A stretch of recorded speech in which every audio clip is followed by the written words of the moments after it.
नमस्कार दोस्तों, आशीष मौर्य रिसर्च में आप सभी का स्वागत है। चलिए आज का वीडियो शुरू करते हैं। दुनिया के सबसे अमीर इन्वेस्टर वॉरेन बफे कहते हैं कि इन्वेस्टिंग की दुनिया में सबसे 3 इंपॉर्टेंट वर्ड्स है मार्जिन ऑफ सेफ्टी। इसका मतलब ये है कि जब आप कोई स्टॉक खरीदते हो तो आपको उसकी इंट्रिंसिक वैल्यू से कम प्राइस पे खरीदना चाहिए और एक मार्जिन ऑफ सेफ्टी रखनी चाहिए। लेकिन जब आपको इंट्रिंसिक वैल्यू कैलकुलेट करना ही नहीं आता तो मार्जिन ऑफ सेफ्टी कैसे यूज करोगे। तो दोस्तों आज की वीडियो में मैं एक बहुत ही इंपॉर्टेंट और इंटरेस्टिंग टॉपिक के बारे में बात करने वाला हूँ कि हम किसी भी स्टॉक की रियल वैल्यू कैसे पता लगाए, मतलब how to calculate intrinsic value of a stock, जिससे हमको ये पता चल सके कि वो स्टॉक सस्ते में बिक रहा है या महंगे में। और ये चीज मैं एकदम सिंपल लैंग्वेज में समझाने वाला हूँ जिससे कोई नॉन फाइनेंस के लोग तो क्या, एक 5th स्टैंडर्ड का स्टूडेंट भी इजीली समझ पाएगा। और सिर्फ ये एक वीडियो देखने के बाद आप आराम से अपने स्टॉक मार्केट के प्रॉफिट को इंक्रीज कर सकते हो या फिर कम से कम आप अपने स्टॉक मार्केट के लॉस को बचा सकते हो। इस बात की मेरी गारंटी है। तो चलिए शुरू करते हैं। तो दोस्तों हम इंट्रिंसिक वैल्यू इसलिए निकालते हैं क्योंकि किसी भी स्टॉक का प्राइस और उसकी वैल्यू दोनों अलग अलग चीज होती है। अब क्योंकि स्टॉक मार्केट एक ऑक्शन मार्केट है, मतलब यहाँ पे स्टॉक्स बेचे नहीं जाते बल्कि नीलाम किए जाते, और इंडिया में 5000 से भी ज्यादा स्टॉक्स है। तो इससे होता यह है कि जो स्टॉक्स ज्यादा पॉपुलर होते वो बहुत ज्यादा महंगे प्राइस पे बिकने लगते और जो स्टॉक्स न्यूज में नहीं आते वो सस्ते में बिकते। तो ऐसे स्टॉक्स अंडर वैल्यूड रहते जो एक अच्छे इन्वेस्टमेंट्स होते। अब दोस्तों हम एक सिंपल गूगल सर्च से किसी भी स्टॉक का प्राइस निकाल सकते, लेकिन ये इंट्रिंसिक वैल्यू हमें खुद से पता लगानी पड़ती है। और जितने भी सक्सेसफुल इन्वेस्टर्स होते जब वो कोई भी कंपनी का इंट्रिंसिक वैल्यू निकालते तो उसका प्राइस नहीं चेक करते, वो पहले उस कंपनी की खुद से वैल्यू निकालते और उसके बाद उसको मार्केट प्राइस से कंपेयर करते ताकि उसका प्राइस उनके एनालिसिस को इन्फ्लुएंस ना कर दे। तो इसीलिए पहले हम एक प्राइवेट कंपनी का एग्जांपल लेते हैं जिसका मार्केट प्राइस हमारे पास अवेलेबल नहीं है और मैं उसका इंट्रिंसिक वैल्यू निकाल के आप लोगों को दिखाता हूँ। तो मान लो आपका नाम रॉकी है और आप एक छोटे से विलेज में रहते हो और वहां पे एक बेकरी है जिसका नाम है इंडियन बेकिंग कंपनी। अब ये बेकरी 50 साल पुरानी है और एकदम अच्छे लोकेशन पे है और इसीलिए इनके बहुत सारे रेगुलर कस्टमर्स है जो इनके प्रोडक्ट्स को कंटिन्यूसली खरीदते रहते हैं। और ये बेकरी का मालिक आपका एक बहुत अच्छा दोस्त है। तो एक दिन वो आपके पास आता है और कहता है कि वो इस बेकरी को पूरी तरह बेचना चाहता है क्योंकि उसके बच्चे दूसरी कंट्री में जॉब करके शिफ्ट हो गए और उसे रिटायर होना है। अब आपके पास बहुत सारा पैसा है और फाइनेंशियल नॉलेज भी, तो आप उससे उसकी कंपनी के पिछले 10 साल के सारे फाइनेंशियल स्टेटमेंट्स मंगवाते हो और फिर घर जाके उसे अच्छे से एनालाइज करते हो। अब स्टॉक मार्केट की तरह यहाँ पे कोई स्टॉक का प्राइस तो है नहीं, तो आपको इसका सारा वैल्यूएशन खुद से ही करना पड़ेगा। तो आप सबसे पहले इस कंपनी का इनकम स्टेटमेंट रीड करते हो और देखते हो कि ये कंपनी ने कंसिस्टेंटली प्रॉफिट अर्न किया है।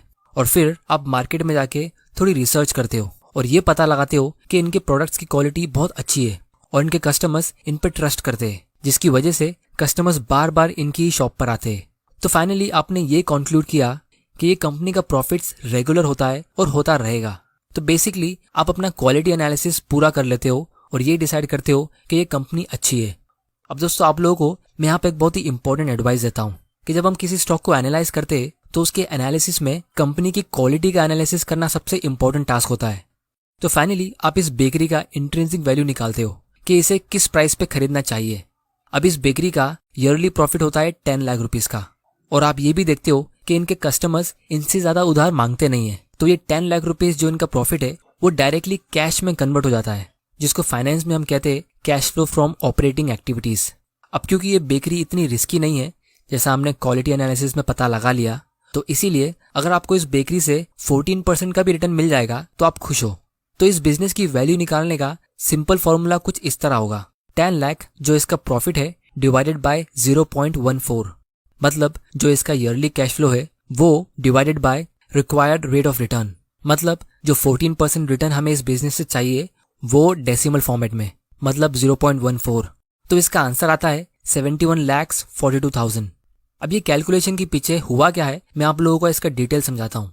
अब इमेजिन करो आपने ये बेकरी इस प्राइस पे खरीद ली, मतलब आपने इतने रुपए पे कर दिए और अब जो भी प्रॉफिट आपको मिलेगा वो आपका होगा। तो जैसा कि आपको इस इन्वेस्टमेंट से 14% का रिटर्न चाहिए था, तो आपको फर्स्ट ईयर में 10 लाख रुपीज का प्रॉफिट मिलेगा जैसा आपने एस्टिमेट किया था।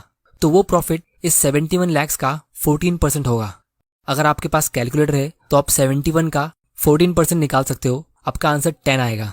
और यही प्रॉफिट आपको हर साल मिलता रहेगा जो आपके इन्वेस्टमेंट पे 14% का रिटर्न होगा। तो दोस्तों इसको हम DCF यानी डिस्काउंटेड कैश फ्लो मेथड कहते हैं वैल्यूएशन करने का, क्योंकि आप कंपनी के सारे फ्यूचर के प्रॉफिट्स को डिस्काउंट करके प्रेजेंट वैल्यू में ला रहे हो।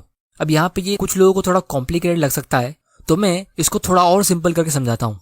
दोस्तों, जिस तरह हम कंपाउंडिंग में आज के पैसे को फ्यूचर में लेके जाते हैं और उसे ग्रो करते हैं, जैसे अगर आपको 100 रुपए को 14% से कंपाउंड करना है तो अगले साल वो 114 होगा और उसके अगले साल में वो 130 रुपया होगा।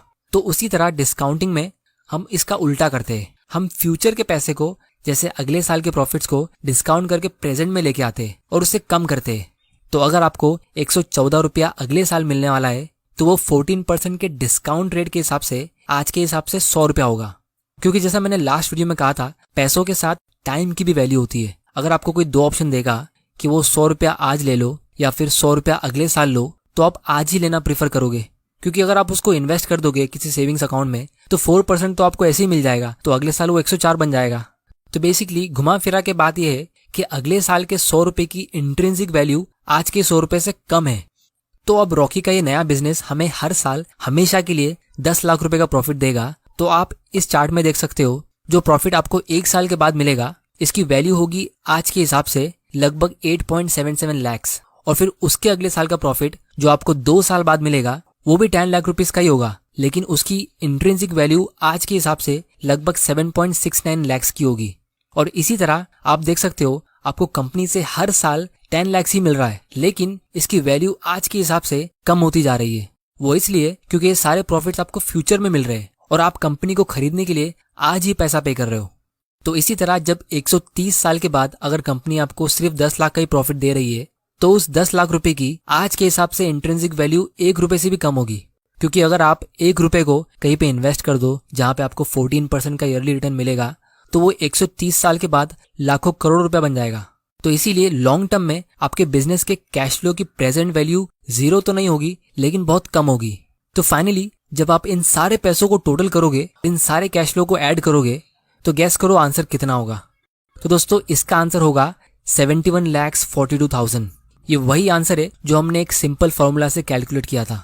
तो इस पूरे एक्सरसाइज से हमें ये पता चलता है, जो पूरी वैल्यूएशन की दुनिया में एक गोल्डन रूल है, वो ये है कि the value of any asset is the present value of all the expected future cash flows.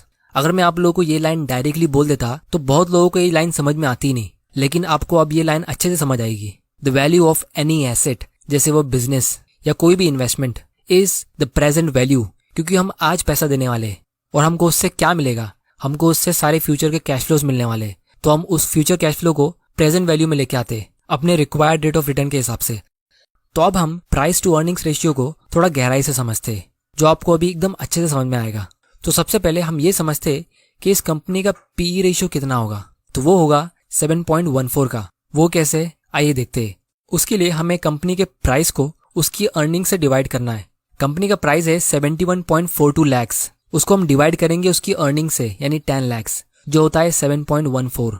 इसका मतलब ये है कि आपको आपका इन्वेस्ट किया हुआ पैसा ऑलमोस्ट 7 साल में रिटर्न मिलेगा। या फिर हम ये भी कह सकते हैं कि आपने 7.14 रुपीज एडवांस में पे किया 1 रुपया कमाने के लिए। अब मान लो वो कंपनी की ओनर ने ये 71 लाख का ऑफर रिजेक्ट कर दिया कि ये प्राइस बहुत कम है और उसने काफी मेहनत करके इस बिजनेस को सेट किया है, तो वो ज्यादा पैसा मांग रहा है। तो आप यहाँ पे अपना रिक्वायर्ड रेट ऑफ रिटर्न कम कर दोगे, 14% की जगह पे आप 12% कर दोगे, जिससे अब इस कंपनी की न्यू वैल्यू होगी 10 लाख डिवाइडेड बाय 0.12, मतलब 83 लाख। तो अब आप नोटिस करोगे कि यहाँ पे कंपनी का पी रेशियो बढ़ गया, अभी ये 8.33 का हो गया, मतलब आप 8.3 रुपया पे कर रहे हो 1 रुपया कमाने के लिए। तो एज एन इन्वेस्टर आपको कम पीई रेशियो वाले इन्वेस्टमेंट्स में ज्यादा फायदा होना चाहिए, क्योंकि जब पीई रेशियो कम होगा तो आप उस बिजनेस को सस्ते में खरीद रहे हो। अब हम स्टॉक स्क्रीनर पे आते हैं और इसे रियल लाइफ में चेक करते हैं। तो जैसा आप यहाँ पे देख सकते हो, रिलायंस का पीई रेशियो 34 का है, मतलब आप 34 रुपया एडवांस में पे कर रहे हो 1 रुपया कमाने के लिए, जो मेरे हिसाब से बुरा है। और इसीलिए यहाँ पे टिकर टेप ने सामने ही लिखा है कि the current price is more than intrinsic value. मतलब अगर आप ऐसे महंगे प्राइस पे इस कंपनी को खरीद लोगे तो हो सकता है आप प्रॉफिट कमा लो, लेकिन आपका प्रॉफिट बहुत कम होगा। तो अब आप मुझसे पूछोगे कि लोग बहुत सी कंपनीज को 50 के पीई पे, 100 के पीई पे या कभी कभी 1000 के पीई पे खरीद लेते, तो वो उसे इतना महंगे प्राइस पे खरीदते क्यों है? तो उसका आंसर ये है कि वो लोग उम्मीद कर रहे हैं कि कंपनी का प्रॉफिट फ्यूचर में बढ़ेगा और बहुत ज्यादा स्पीड में बढ़ेगा। लेकिन मेरे हिसाब से आपको ऐसे स्टॉक्स को अवॉइड करना चाहिए। तो इसीलिए किसी भी स्टॉक को खरीदने से पहले अगर आप एक बार यहाँ के ये बेसिक चीज़ें चेक कर लोगे तो आप काफ़ी हद तक अपने लॉस को बचा लोगे। और जो स्टॉक्स सस्ते, आप उन पर ज़्यादा टाइम देके उन पर रिसर्च कर सकते हो। और आज की तारीख में आपको ये इतना सारा कैलकुलेशन करने की ज़रूरत नहीं पड़ेगी, क्योंकि जैसा आप देख सकते हो हमारे पास आज ऐसे बहुत सारे स्क्रीनर्स है जो हमें रेडीमेड इन्फॉर्मेशन देते हैं कि ये स्टॉक सस्ता है या महंगा है। तो दोस्तों, ये वीडियो को स्पॉन्सर किया है टिकर टेप ने, जहाँ पे आप स्टॉक्स को इजीली फिल्टर कर सकते हो और फिर एनालिसिस भी कर सकते हो। और इनके पास ये एक स्पेशल फीचर है जहाँ पे आप कंपनी के प्राइस और उसकी अर्निंग्स का फोरकास्ट देख सकते हो कि फ्यूचर में इसका शेयर प्राइस कहाँ जा सकता है, जिसको आप प्रो वर्जन के लिए सब्सक्राइब करने के बाद देख सकते हो। और आप 14 डेज का फ्री ट्रायल भी ले सकते हो इसे ट्राई करने के लिए। तो इसीलिए वीडियो को एंड करने से पहले मैं सिर्फ इतना कहना चाहूंगा कि वॉरेन बफे हमेशा एक बात कहते हैं, वो ये कि whether we are buying all of a business or a little part of business, यानी stocks, I always think we are buying the whole business because that's my approach to it. I look at it and I say what will come out of it and when.